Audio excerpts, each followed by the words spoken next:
Comme on peut voir, c'est un mamar que le rabbi a prononcé le 3 Shvat Tafshin Dalet Mem. C'était pas shoot la veille de la Istalkut de Baba Saleh, qui installait le Dalet Shvat Tafshin Dalet Mem. C'est même que le rabbi a dit la veille.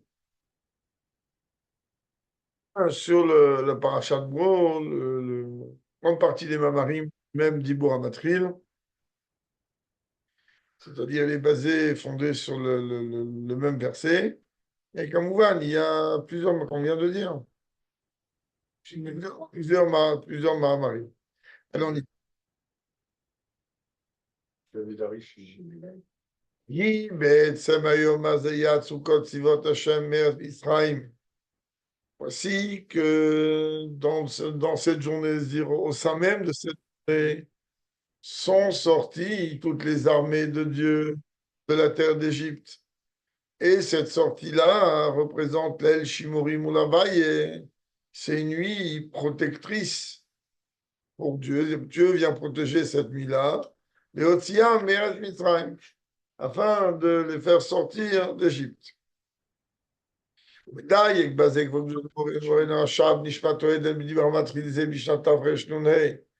rabbi Rachab Nishmato Eden précise dans un Mahamar de 5555, tunisien, que Shenit Vaskel, Besser Mamaim Tafresh Nouné, qui est imprimé donc dans ce Mahamar de 5600 pendant 55, Tzarech Lehavin, qui a besoin de comprendre, Ma Shevetchila Marbet Semayom Mazeyatsu, le fait qu'au début du verset, il est dit Be'et Semayom Mazé, c'est-à-dire en ce jour-là, ils sont sortis, Haï nous dit Yad Mitzrayim Atabayom. Cela implique que la sortie d'Égypte a eu lieu le jour, puisqu'on dit en ce jour-là. Comme il est rapporté, ce jour-là, Dieu a fait sortir ses armées, c'est-à-dire le peuple juif qu'on a expliqué lors de la Sira dimanche, que là on parle du peuple juif, de la terre d'Égypte. Rakaromer, mais tout de suite après, qu'est-ce que la Torah vient me dire? L'El Shimurim ou Lotziam Me'eretz Mitzrayim. C'est une nuit de protection. Cette nuit où Dieu nous a fait sortir d'Égypte, il disait, il faut se mettre d'accord. D'un côté, la Torah me dit qu'on est sorti en plein jour, et d'un autre côté, la Torah vient me dire que c'est une nuit protectrice, une nuit de protection. Ça veut dire qu'on aura nous parlé, qu'on est sorti la nuit. Alors, il faut se mettre d'accord. Mais dit, le Rabbi Racha rapporte ce qui est écrit donc dans la Gemara, à la Passouk, sur le verset que Dieu il t'a fait sortir d'Égypte la nuit. Yatsu, est-ce que la nuit on est sorti? Concrètement, on est sorti que le jour. Le lendemain du sacrifice pascal, le peuple juif est sorti la tête haute, bien que cela ait écrit la main levée, comme qu'il y a des armées qui sortent, voilà, donc ça s'appelle la tête haute aussi. Et la Mélamède, seulement, ça vient nous enseigner chez Itfil, la Géoula Mubaev, que la veille, la Géoula avait déjà commencé. C'est-à-dire que la Géoula a démarré la nuit du 15 Nissan, et la conclusion de la Géoula était le jour. Seulement, même ça nécessite un éclaircissement. Charlemagne, comment on peut dire décide-toi. Comment tu peux venir me dire que la Géoula, elle a eu lieu et le jour et la nuit? Pourquoi ça peut paraître dérangeant?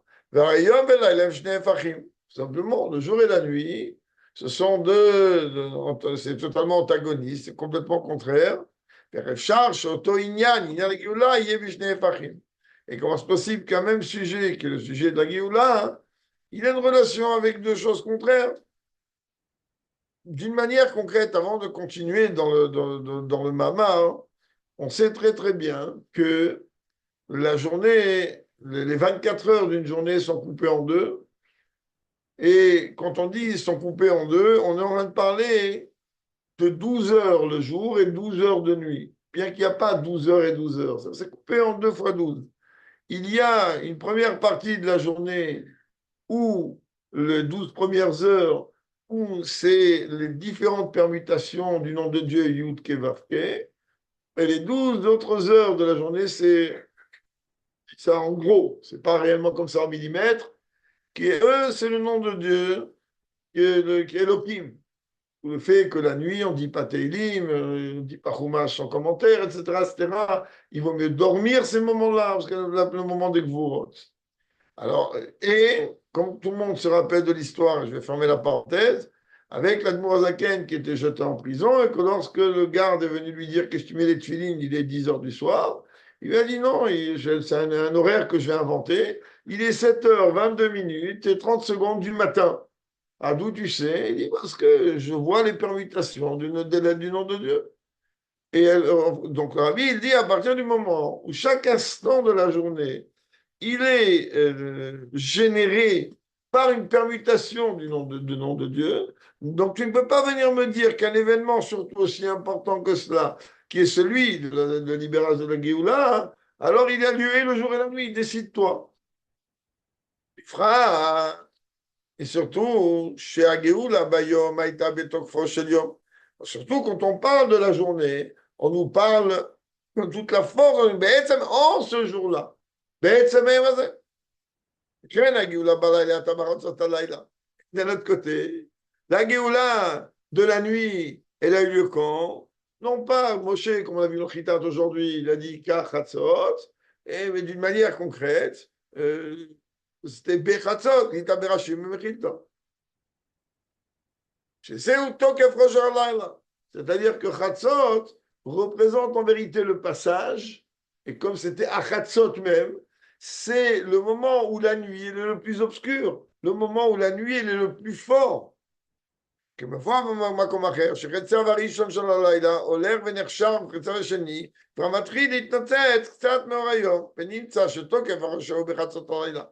Comme on sait très bien que la nuit, dès la tombée, dès le coucher du soleil, alors la nuit, elle devient de plus en plus intense, jusqu'à Chatzot. Et à Chatzot, c'est l'intensité la plus grande de la nuit.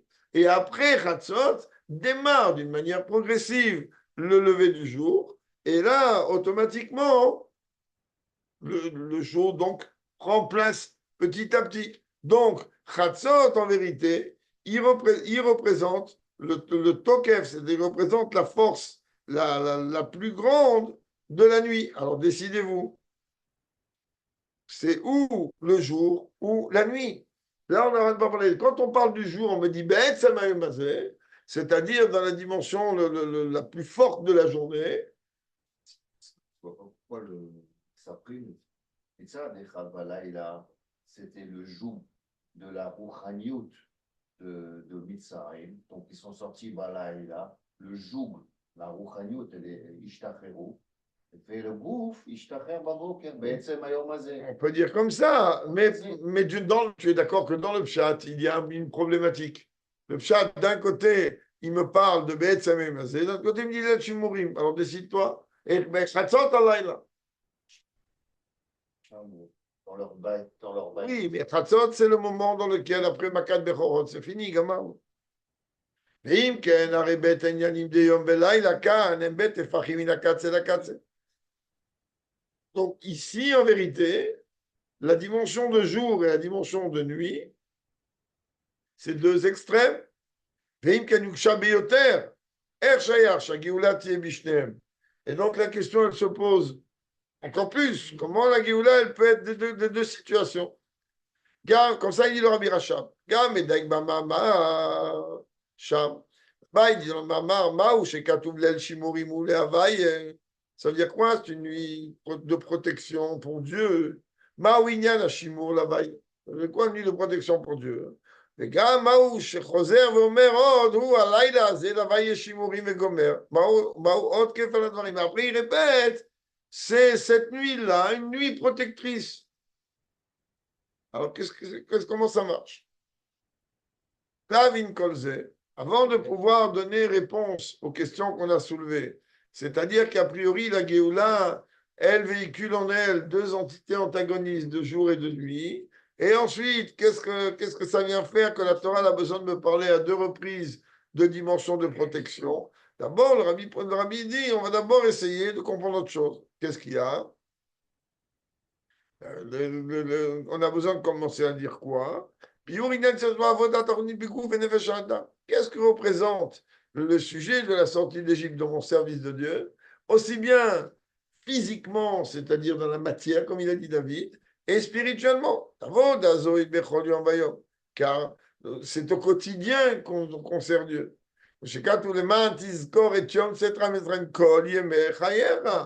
Que c'est pas la sortie d'Égypte, c'est bon, c'était il y a plus de 3000 ans, et Gamarno. On a une obligation, et on le dit même dans les 6 souvenirs, ou Sfaradim, ils en disent 10, dans les 10 souvenirs, qu'on rappelle la sortie d'Égypte, dans le rappel aussi de la Tila, alors c'est une avoda, c'est l'Égypte, c'est pas seulement un fait historique, c'est un service de Dieu quotidien.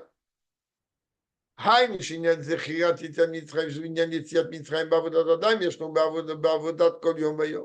veut dire, Rabbi dit, que le sujet de se souvenir de la sortie d'Égypte, qui est le sujet de la sortie d'Égypte elle-même, dans le service de Dieu de l'homme, c'est quelque chose qui est une obligation quotidienne.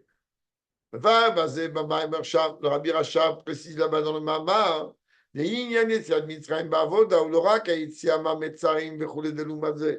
que la sortie d'Égypte, ce n'est pas seulement la sortie des limites qui sont opposées à la Torah et à la sainteté, elle a de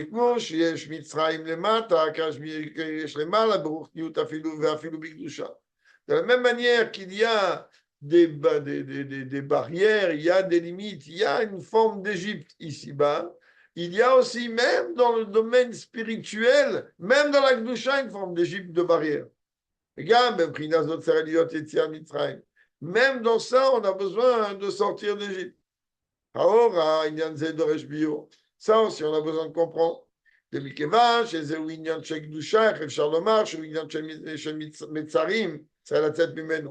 Puisqu'on est en train de parler de sainteté, de Gdusha, comment tu peux venir me dire mais là, que la Gdusha, elle comporte en elle des dimensions de barrières, des dimensions de limites, qu'on a besoin de dépasser et de surpasser. En fait, on prend les mots du Rabbi, de sortir de ça. On va comprendre cela par rapport à ce qui est connu. Là, le Rabbi va commencer à rentrer dans les liens de Mamar maintenant. C'est-à-dire, le Rabbi, il dit, quand le Rabbi dit c'est connu, moi je m'inquiète, il y avait de quoi. Il dit en vérité, la projection et le dévoilement des Midot, ça émane des Mochim, puisqu'on sait très bien hein, que il y a le cas du Tanya de Moar Shalit al-Alev, et il y a la dimension en vérité que de date émanent et descendent donc les Midot. C'est où il y a Moar Shalit al-Alev, Shamoar Mashpi al-Alev. C'est d'abord la première dimension, elle est que l'intellect domine les pulsions, domine les sentiments, et donc automatiquement le cerveau, il a une influence sur le cœur. Et même qu'il a été dit, bien que le Zohar il dit qu'il y a en vérité trois maîtres dominants dans le corps humain. Il y a trois patrons, trois éléments principaux. Le cerveau, le cœur et le foie. On a déjà expliqué que ça, c'est tout le Inyan de Moachlev Kaved, de Melech, la manière avec laquelle la Neshama, elle règne. Kol Makom, Mare Ben Gimel Shlitin, elle est Atzman, la Moach Shalit à la lèvre. Malgré tout, même si on a dit que le cœur, il a aussi une phase dominante, et même si on a dit que le foie, il a un rôle dominant ou prédominant, malgré tout, celui qui gère tout ça, c'est l'intellect. Qui arroche les malamères, parce que le rabbi il dit, regarde bien que dans la physionomie de l'homme, nous, on a déjà parlé plusieurs fois des mots en l'air, un peu comme ça rapidement, et là, on va continuer à dire des mots en l'air, parce qu'on ne va jamais, Binader, rentrer dans tout le secret de la physionomie du juif et l'anatomie du juif, et de comprendre qu'est-ce que chaque membre, chaque veine et artère, chaque muscle, la raison d'être, pourquoi il est placé dans telle partie du corps, pourquoi un il est à droite, l'autre il est à gauche, et l'autre il est au milieu, et quel est le rôle de chaque membre du corps. Il n'y a rien qui est clair, on est en train de parler du Créateur. Alors, à partir du moment où on est en train de parler du Créateur, le Rabbi vient nous dire, comprend bien que même dans l'ordre où est placé physiquement dans le corps humain, eh ben, plus la chose elle est placée haute et plus elle a un rôle important. C'est pour ça qu'en vérité, entre les yeux et les oreilles, alors ils sont pratiquement au même endroit, à la différence que les yeux ils sont de face et les oreilles ils sont sur les côtés. Mais là, je ferme le dossier tout de suite, je ne veux pas qu'on me tire sur ce ligne-là. Qu'est-ce qu'il y a en plus ben, le cœur. Le cœur, mais en vérité, le cœur, il a une influence parce que le caved, il filtre le sang et le sang, il est d'abord filtré. C'est le circuit qui donne qui fait passer le sang vers le cœur et ensuite que le cœur l'envoie au cerveau. Mais d'une manière concrète, celui qui gère tout, il gère bien d'ailleurs, c'est le cerveau, c'est pas autre chose. Oui, parce que dans le foie, c'est ça que le rabbi pose ici, il dit qu'il y a trois prédominants. Malgré tout, le dominateur par excellence, le dominant par excellence, c'est le cerveau. Et là, on n'a jamais parlé que dans le foie, il y a un combat quelconque. On n'a jamais parlé que dans le foie, dans le cœur, il y a le côté droit et le côté gauche du cœur. Khalalasmali, comme elle dit la chassidoute. Où là-bas, c'est la résidence principale de la Nefesh Bahamit. Dans le foie, il est coulot d'âme. C'est pour ça que le foie, vous voulez me tirer, c'est malin, mais je vais essayer de m'arrêter avant. Le foie, en vérité, le foie, en vérité, il a une relation directe avec Pharaon. Bad et lev paro. Endurcir le cœur de Pharaon. Pourquoi? Le foie est la seule partie de la chair que plus tu cuis et plus il durcit. Je m'arrête là. Et donc, aujourd'hui, j'en ai acheté, mais il était pourri. Donc, bon, tant pis. Noda, et donc, comme c'est connu, chez la reine, c'est la raison pour laquelle que le début de l'année est appelé la tête de l'année, et pas le début de l'année.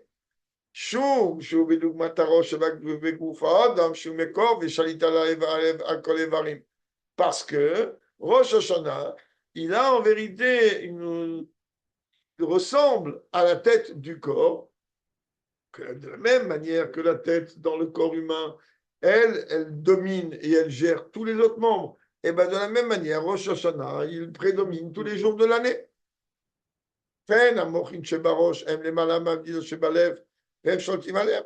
Et pareil, les dimensions de cerveau, les dimensions intellectuelles, qui eux se trouvent dans la tête.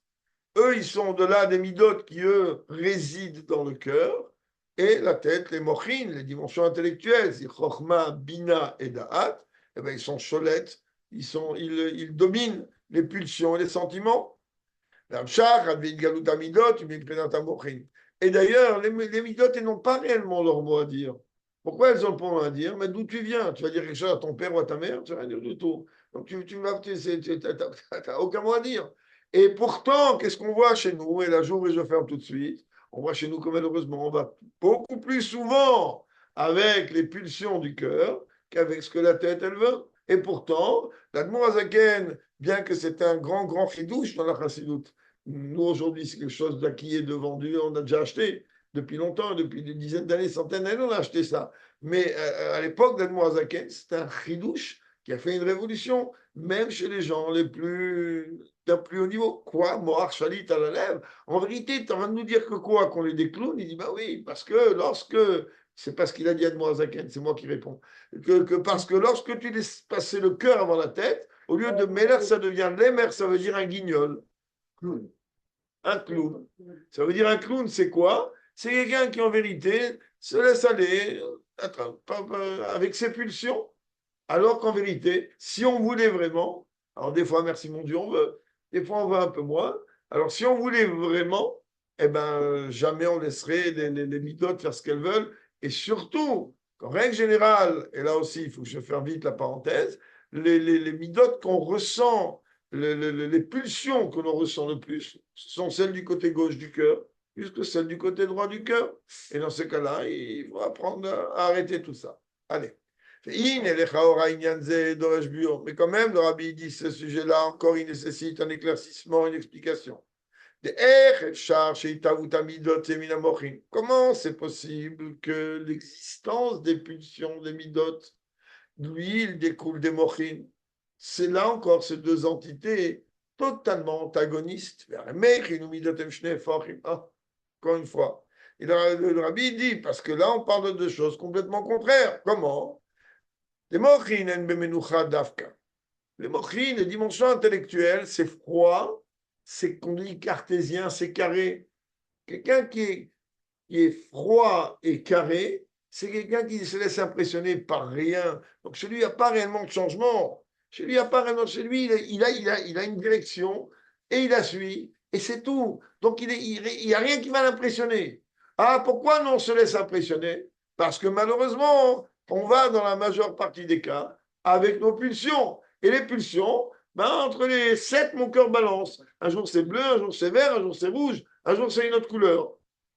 Donc, là, il va prendre ce que le Zohar nous dit. Le Zohar, il dit, pas au Chabad Chayal, que le Zohar, il dit,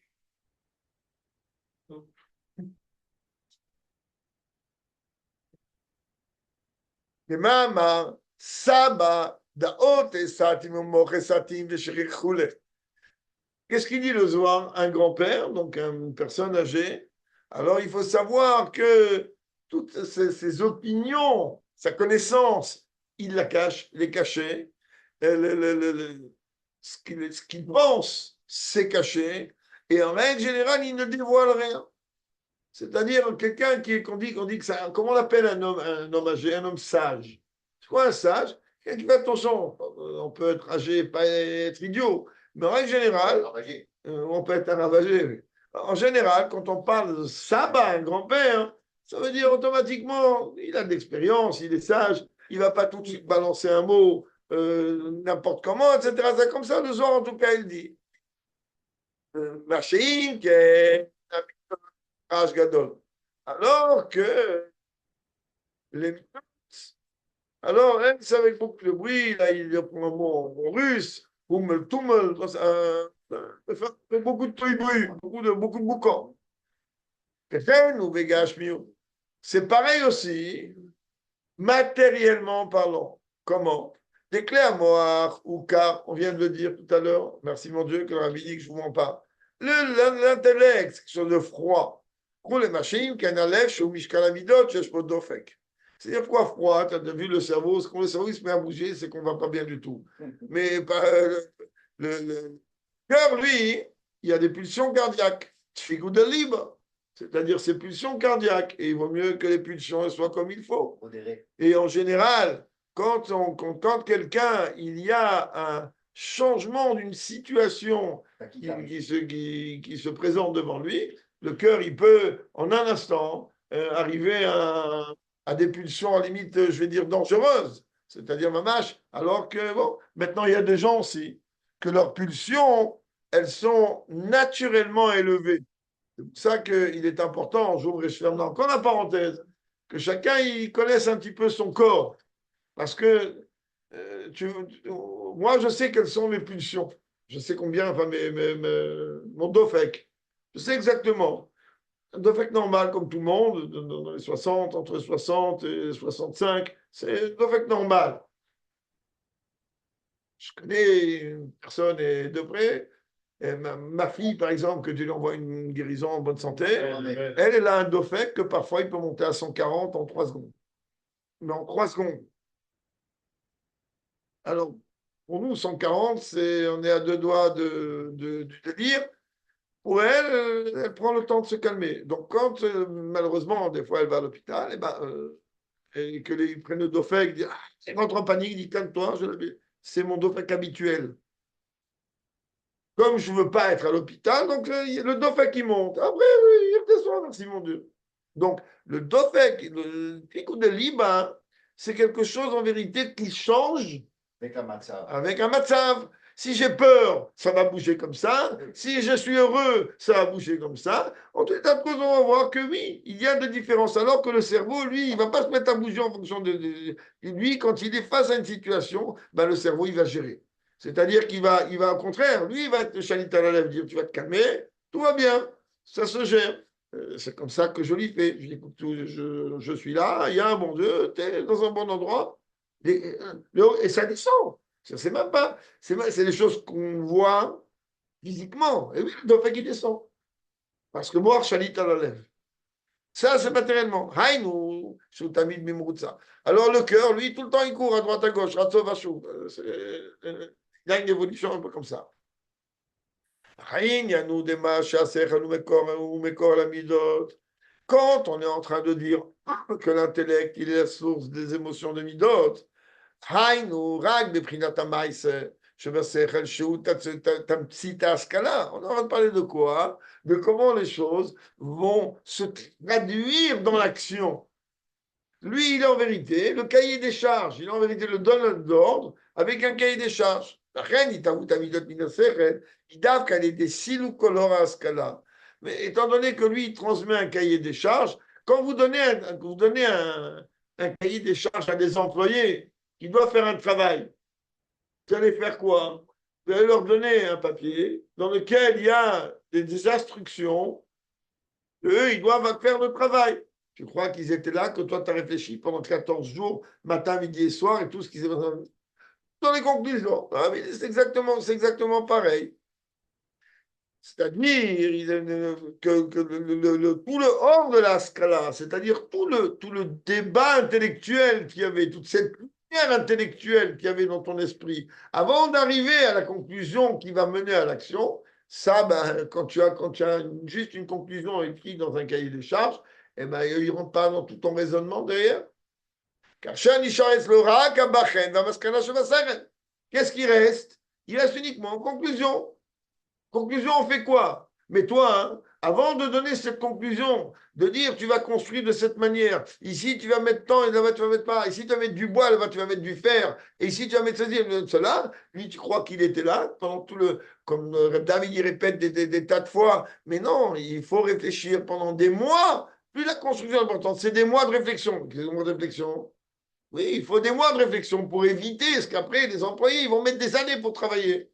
Toi, tu as réfléchi des mois, tu as sorti un cahier des charges, quelque chose de concret, et ensuite, eux, ils arrivent quoi, comme le rabbi ici, dans la main, à la maskana au bachen, conclusion, qu'est-ce qu'il faut faire? Ça, t'as pas à discuter, je dis non, c'est comme ça que c'est. כאשר נמצא בעולם השכל ומאיר אצלו העומק בחוכמה והרוחב דבינה והעמקות דעת, לא ייתן שמזה יתהוות המידות.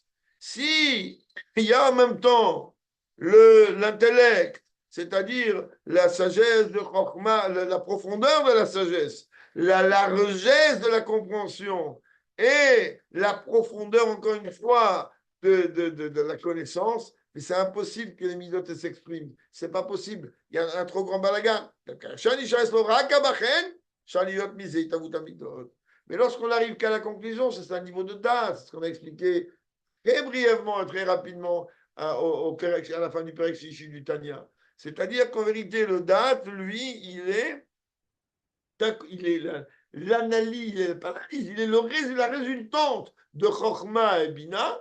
Et dans ce cas-là, à partir de là, ben oui, il peut y avoir quelque chose qui va donner les midotes. Si on met l'analogie, on a vu dans l'analogie que les makot, c'est les midot, et les trois dernières, c'est les trois midot, c'est les trois mochim. Et on va en remontant. Donc, Bechor, c'est Chokhmah. Quel est le rapport avec le Chokhmah, le lien de Bechorot et Yitzhak Mitzrayim? Si tu arrives au Mokrim, alors c'est quoi Yitzhak Mitzrayim? C'est on arrive à Keter? C'est évident. Tu arrives à Tzmut, tu arrives au Etzem, tu arrives. C'est lequel Etzem? בעצם היום הזה, Tu c'est le חצות הלילה, arrives à. c'est בבוקר. C'est Khatzot, parce que la seule chose qui peut contenir deux entités antagonistes. Oui, oui, oui. Si on remonte comme ça. נכון, נכון. אמנם גם הבוחן שבשכל עצמו עדיין אינו יכול להתאפר ממהותו שכל למהות מידות, אלא על ידי ממוצע שהוא מיצר הגרון. Seulement il te dit comprends. Tu ne peux pas prendre quelqu'un que lui, il a pas, sa tête, il a mise dans un projet, dans une étude, et qu'il est rentré dans tous les détails. Tu ne peux pas passer directement de l'étude à l'action. Je parle d'un projet, d'une construction, d'une fabrication. Tu veux pas, tu es obligé de passer par, tu es obligé d'abord de concentrer plus. Et le rabbi dit, c'est quoi concentrer plus? C'est, tu es obligé de passer d'abord par l'étroitesse de la gorge. Ou de la nuque, c'est pareil, c'est par le, qu'on appelle la trachée. שמצר זה פועל הפסק בצמצום כזה באסכולה, היינו הבחן שבה, עד שנפרת במהות שכל למהות מידות. Et en vérité, ce qui va transformer l'essence même de l'intellect vers des midot, et qui va traduire ça dans les midot, ben c'est quand on va venir, c'est pour ça qu'on a déjà expliqué maintes fois à l'approche du tête qui sève, on revient souvent sur cet exemple, que il faut sortir d'Égypte. Ça veut dire quoi? Il faut diffuser la chassidoute, pas seulement au Japon ou en Chine, c'est très bien, mais la traduite, on doit réussir à la faire passer chez nous. Quand du CRL, ça passe au Midot. Seulement, là, on ne va pas parler de Garonne, bien que le Garonne, il a un sens particulier ici. On va parler du Oref. La nuque, c'est la même chose. Que la nuque, c'est les mêmes lettres que Paro. À Oref, c'est Paro. Il y a Paro qui ne laisse pas. En vérité, la gorge, qu'est-ce qu'elle fait? Elle ne laisse pas, et heureusement, comme ça Dieu a fait, que directement de l'analyse intellectuelle, directement, tu vas pouvoir, tu peux pas. L'analyse intellectuelle, c'est froid, c'est cartésien, c'est carré, c'est carvélocher. Les midotes, on devait l'expliquer, il fait un peu n'importe quoi. Alors, il y a besoin comment on appelle, d'un. Oui, non, il y a un mot dans le terme moderne, d'un condensateur, si on peut dire, que lui, il va venir, en vérité, limiter l'expression de l'intellect pour le transformer. C'est comme si tu vas aller faire des changes, tu vas transformer tout simplement le shekel en dollars, il ne faut pas le faire aussi, en ce moment aussi, il faut le faire, et etc., etc., etc. Donc, du courant continu au courant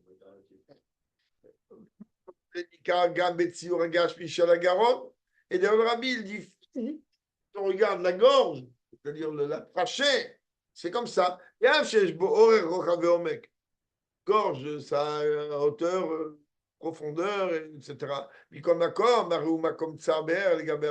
C'est quand même quelque chose de complètement étroit par rapport à la tête. D'ailleurs, quand on regarde un squelette, on voit comment la colonne, depuis la trachée, qui démarre donc la colonne vertébrale, ça fait un peu bizarre ce truc-là complètement fin. Après un corps qui est, même physiquement parlant, tu vois bien que c'est quelque chose qui rappelle une conversion des éléments. C'est-à-dire, il est en train de convertir, ce mot que j'ai cherché, il est en train de convertir l'intellectuel en pulsion. C'est-à-dire, il est en train de convertir tout ce que le moach il a besoin de demander vers la mise en application des choses. ובזה יובן עניין מצרים דקדושה, שהוא מצר עם דקדושה, שהוא מצר הגרון העושה את האפשרויות. אפשר התלמידות מן המוחין גם בקדושה. Et donc, quand on a dit que même dans la Gdusha, il y a des limites, même dans la Gdusha, il y a. Le Rabbi il dit ben, cette contraction-là qu'on parle dans la Gdusha, c'est ce qu'on vient d'expliquer, donc la gorge. Sans cette gorge, les mochin, ils ne peuvent pas se traduire en midot. Il y a besoin d'abord de les convertir, il y a besoin d'abord de. Tanné ou pas le béchet? Normalement, c'est craché dans la gorge. Oui, non, c'est celle qui va descendre après au niveau de l'estomac. Donc c'est. Tout simplement, parce que l'autre, elle s'arrête au niveau des poumons, ça va beaucoup plus loin après. Mais tu vois, en fait. Il n'y a rien qui passe par là. Oui, c'est pour ça que toute la Nekuda, elle passe d'Afka par là et ensuite directement ici pour descendre jusqu'en bas. Et donc, en vérité, les mochines, oui, c'est tels qu'ils sont c'est quelque chose de grandiose. Il y a besoin de les convertir. Et donc, automatiquement, qui va restreindre, à partir du moment où ça restreint, tout rentre dans l'ordre. Et כשם שבציורה אדם התחתון יש מצר הגאון כן הוא גם באדם העליון. Le rabbi vient nous rappeler ce qu'on a dit tout à l'heure. Quand on dit que Dieu a fait l'homme à son image, c'est-à-dire que de la même manière, dans l'organigramme des sphirotes et des midotes là-haut, alors on retrouve dans le corps humain, le rabbi de la même manière que dans le corps humain, la gorge elle est étroite et ensuite elle mène à tout le reste du corps. De la même manière dans les sphirotes en haut, cher Adam, parce que le juif en bas il est appelé Adam, par quel c'est un dérive de quel terme? Celui qui ressemble à l'être suprême. Et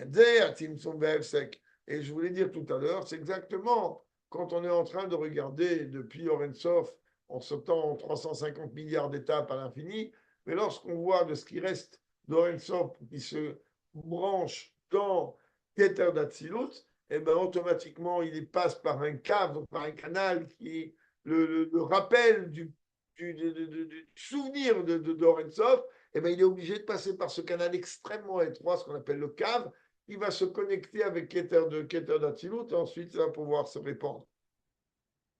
Mais Inyanze, ce sujet du Tzimtzum de contraction VF sec, Bigdusha ou Davartov. Alors, c'est sûr et certain que dans la matérialité, c'est quelque chose de négatif. Ben, dans la spiritualité, pourquoi c'est quelque chose de bien? Si ça goûte Zach, c'est une bonne chose. Ça veut dire quoi une bonne chose? Ça veut dire que s'il n'y a pas ça, ben, il ne peut pas y avoir le reste. S'il n'y a pas la contraction de la gorge, ben, les mochines ne peuvent pas descendre tels qu'ils sont au niveau des midot. C'est d'une lumière trop forte, c'est-à-dire c'est exactement comme si tu es en train de parler 350 milliards. Imagine-toi un peu, je vais vous donner un exemple très simple qui va expliquer ça très bien.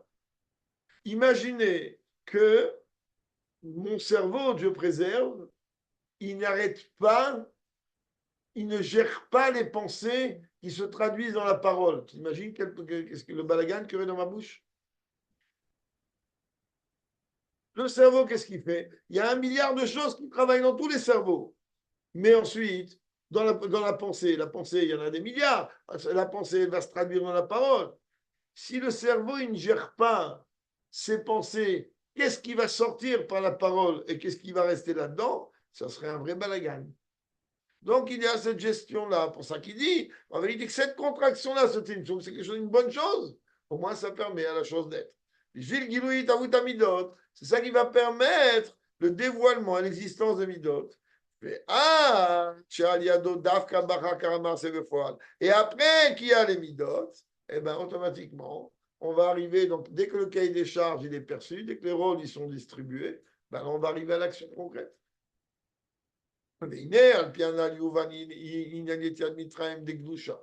Par rapport à ce qui vient d'être dit, on va comprendre qu'est-ce que représente la sortie d'Égypte dans le sens de la sainteté spirituelle du terme.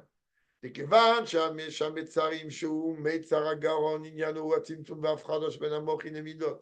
de la même manière qu'on a expliqué que la gorge, elle est la contraction et la séparation entre les niveaux intellectuels et les émotions.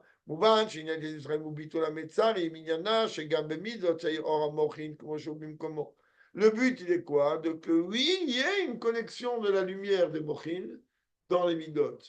Et alors, comment on fait? Alors, donc, cela peut se faire à travers ce que l'on appelle dans le langage de la Chassidoute et de la Kabbalah, mochin de gadlut. Mochin de gadlut, c'était une grande vision intellectuelle en deux termes, nimiut mochin, c'est-à-dire les dimensions profondes. Comme j'ai expliqué tout à l'heure, l'intellect, il gère heureusement, mais s'il devrait mettre tout ce qu'il y a dans la tête, dans la traduction en même temps, parce qu'en même temps qu'on parle, il y a beaucoup de choses qui se passent ici. Et heureusement, c'est géré. Alors, l'année Koudalé, que grâce à Mochin de Gadlut, c'est-à-dire Chalier des Émirs, or Mochin, par cela, peut briller cette lumière de Borani Ben Sachur. Comme il est en vérité, dans les Midot, oui, les Mochin, ils arrivent, mais grâce à quoi? J'ai pris un Mochin de Gadlut, Megalim Gam, et Tamatspunot, je me Midot. Mais les mochines de Gadlut, c'est-à-dire cette base de dimension intellectuelle, il est capable même de dévoiler ça que malheureusement, quand des gens, ils n'arrivent pas trop à gérer, que là-haut, il y a un balagan et ça devient un vrai balagan, alors il y a beaucoup de choses qui sortent. Pas seulement quelqu'un qui a dit le Chaim un peu trop, qu'il y a des choses qui sortent. Ça encore, il y a des choses qui se gèrent. Mais quelqu'un que lui, il y a un balagan dans sa tête et qui commence à disjoncter, comme on dit, dans le langage courant, il y a des tas de choses qui sortent, qu'on ne sait même pas de quoi il parle, on ne sait même pas qu'est-ce qu'il veut pas. Alors, il dit ici, comme Morin des Gadout, il est même capable de dévoiler les mitponotes de Midot. Et même, il est capable de dévoiler la source de Midot, comme on sait très bien que la source de Midot, elle est supérieure au Morin, comme on l'a expliqué maintes fois. כמבואר במקום אחר שמטעם זה בחינת יחידה שבנפש, שורה דווקא בלב ולא במוח. Et dans Kabbalah, on dit que Yechida Shebalev, lorsque la Yechida, elle s'exprime, elle s'exprime dans le cœur et pas dans le cœur et pas dans la tête. Dans le quartier général de l'âme, Neshama Sheben Neshama, il est dans la tête. Alors que pourquoi est-ce qu'il doit voir Mishum Shishor Shamidot ou les Malam Mishor Shamochim? Parce que on a déjà expliqué la source des Midot, qu'on a expliqué, plus une chose elle est haute, et puis lorsqu'elle descend, elle va descendre bas. Qu'est-ce que ça veut dire? Sortir d'Égypte, spirituellement parlant, d'une manière sainteté, sortir comment? C'est-à-dire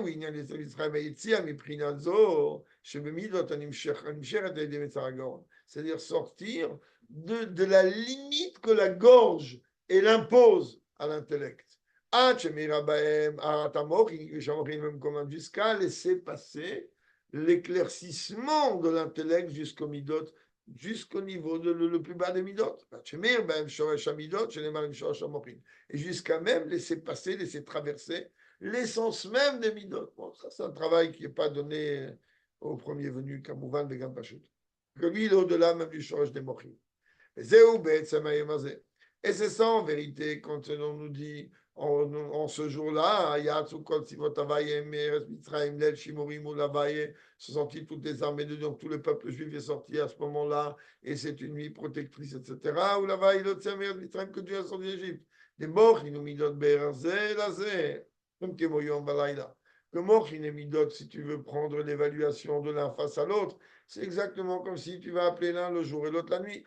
Des mochin et ou midot et dugmat laila. Les mochines, on les compare au jour, c'est-à-dire que c'est quelque chose qui est clair. Le cerveau, il est maverick, Rochma, c'est un éclair, c'est lié avec le jour, alors que les midot, elles sont comparées à la nuit. Qu'est-ce que ça veut dire? C'est-à-dire, on parle ici de la force du dévoilement des niveaux intellectuels, parle d'un niveau supérieur et profond des intellects. Par cela, on arrive à quoi? À la nuit, mais pas n'importe quelle nuit. Une nuit qui est protégée, une nuit de protection. Tokafamidot, chez Gamalaïla Nefar Leon. C'est-à-dire, c'est toute l'Indienne de la Géoula, là, il a quand même yaïr. Alors, il dit, c'est-à-dire qu'à ce moment-là, que de la même manière qu'en général, on n'a pas peur, la nuit, alors on peut avoir si on va passer des ruelles obscures, qu'on a parlé un petit peu hier, alors ça peut être un peu dérangeant. Mais hein? Et dans ce cas-là, il est clair et net que quartier. On a appris. Mais quand même, encore une fois. Jusqu'à même que va se dévoiler la source des midot, qu'elle est plus haute même que la source des mochines. Et c'est où il y a un ça veut dire quoi? Que Dieu, il va, l'obscurité, elle va dévoiler ce qui est caché. Et la reine, c'est ça que c'est appelé une nuit protectrice de Dieu. La vaille et mamash, on parle de la vaille Yudke Vavke, c'est-à-dire que comme on va transformer la nuit en lumière, alors même le nom de Dieu, Yud Kevavke, que lui normalement il règne le jour, comme on va, alors là il règnera aussi la nuit. Et pour ça qu'on dit, Bayom Aou Yihye, le niveau de Yudke, il sera Yudke en haut et Yudke en bas. Donc ce sera le jour, la nuit, il n'y aura pas de différence dans le dévoilement de Dieu. Et c'est où Gamatam Alma Shechozer Bet Pamim Lel Shimurim, Hu Lavai Shimurim. pour ça qu'il répète 2 fois le terme nuit de protection. Qui prinatit hafraï, comme avodat tshuva chez Yevekiflaim. Parce que lorsqu'on arrive à ce stade où on transforme, ici c'est une transformation, c'est pas qu'on va briser la nuit, non, on transforme la nuit en jour. Donc une transformation de la tchouva, elle permet double, c'est-à-dire elle permet d'un côté de nous faire sortir du côté négatif et en même temps de nous rentrer, comme on a fait pendant les 49 jours. On s'est débarrassé d'un degré de Toum'a et on a acquis un degré de Gdusha. Et donc, quand on est en train de parler des sujets de sortie d'Égypte spirituellement parlant, cela va se projeter d'une manière concrète aussi dans une sortie d'Égypte matériellement parlant. Que vraiment, ça va faire que la nuit, elle va briller comme le jour, elle va éclairer comme le jour au sens le plus élémentaire du terme. Regarde, même cette dimension-là, que l'obscurité, elle va tout ce qui cache l'obscurité va se dévoiler. Ça sera aussi dans la Géoula qu'on attend d'un instant à l'autre. Ça sera comme les jours de ta sortie d'Égypte, fais-nous voir des merveilles. Que les merveilles que l'on attend sont même infiniment plus merveilleuses que les seules qu'on a vécues à la sortie d'Égypte. Et le Ikaïlé, ou Bimhei, Rabbi Yameinu Mamesh, rapidement de nos jours. Tiens juste à rappeler que ce Shabbat, il est Shabbat avant Yud Shvat, et que dans la lettre que le Rebbe il a écrit par rapport à l'Istalkut du Rabbi Hayat, il est important de s'organiser pour qu'il y ait plusieurs minyanim de Kriyat Torah et que tout le monde monte à la Torah et se prépare comme il se doit pour cette journée de Yud Shvat, Shabbos, et qu'on ait Moshiach tout de suite. Amen.